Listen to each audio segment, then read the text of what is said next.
જામનગર શહેર બીજેપીના પ્રમુખ તરીકે બીનાબેન કોઠારીની વરણી 8 મહિના અગાઉ થઈ ગઈ છે। જોકે આજની તારીખે જામનગર શહેર બીજેપીમાં સંગઠનના અન્ય હોદ્દેદારોની વરણી થઈ નથી। 2 દિવસ અગાઉ એવા સમાચાર આવ્યા હતા કે શહેર સંગઠનના અને જિલ્લા સંગઠનના હોદ્દેદારોની વરણી માટેની સત્તા પ્રમુખો પાસેથી આંચકી લેવામાં આવી છે અને હવે આ કામગીરી માટે નિરીક્ષકો દ્વારા સેન્સ લેવામાં આવશે અને ત્યારબાદ પ્રદેશ નેતાગીરી તરીકે શહેર જિલ્લાના સંગઠનના અન્ય હોદ્દેદારોની નિમણૂક કરશે।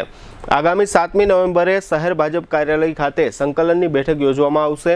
આ બેઠકમાં જામનગરના પ્રભારી મંત્રી અર્જુનભાઈ મોઢવાડિયા સહિતના નિરીક્ષકો ઉપસ્થિત રહેશે અને જામનગર શહેર સંગઠનમાં ટુ વ્હીલરમાં સૌથી વધુ વેચાણ ધરાવતી two wheeler company Hero MotoCorp. Hero two wheeler કરોડો લોકોની પહેલી પસંદ બની ચૂક્યું છે। સૌથી વધુ ટેકનોલોજી ધરાવતી હીરો મોટોક્રોપ ટુ વ્હીલર હીરોના રેગ્યુલર બાઇક 100 સીસી થી 125 સીસી માં ઉપલબ્ધ। 55,518 શોરૂમ કિંમતથી શરૂ।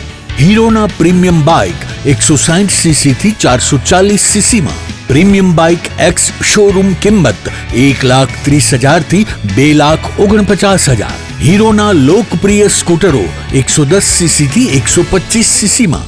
હીરોના સ્કૂટરો એક્સ શોરૂમ કિંમત 75,000 થી 95,000 સુધી। હીરોના મોટરસાઇકલની તમામ રેન્જ જેમાં HF Deluxe, Splendor, Passion, Glamour, એક્સ્ટ્રીમની શોરૂમ ઉપર ઉપલબ્ધ। હીરોના સ્કૂટરમાં પ્લેઝર, ઝૂમ, ડેસ્ટિની વિવિધ કલરોમાં। એવરેજમાં નંબર 1 ફાઇનાન્સ શોરૂમ પર ઉપલબ્ધ। મેન્ટેનન્સ નહિવત, ટેકનોલોજી સજ્જ સર્વિસ સ્ટેશન।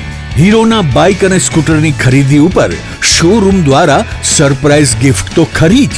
વર્ષોથી સફળ થયેલ અને કરોડો લોકોના દિલમાં સ્થાન પામેલ હીરોના જ સ્કૂટર અને બાઇક લેવાનો આગ્રહ રાખશો તો પસ્તાવાનો વારો નહીં આવે। Gokul hero, Jamnagar Rajkot highway, Hapa, Jamnagar. Mobile 92 899 23 051 અને 90 675 72 626। Branch Ranjit Sagar road, પવનચક્કી, Jamnagar. Mobile 83 479 11 194। જી હા, ગોકુલ હીરો।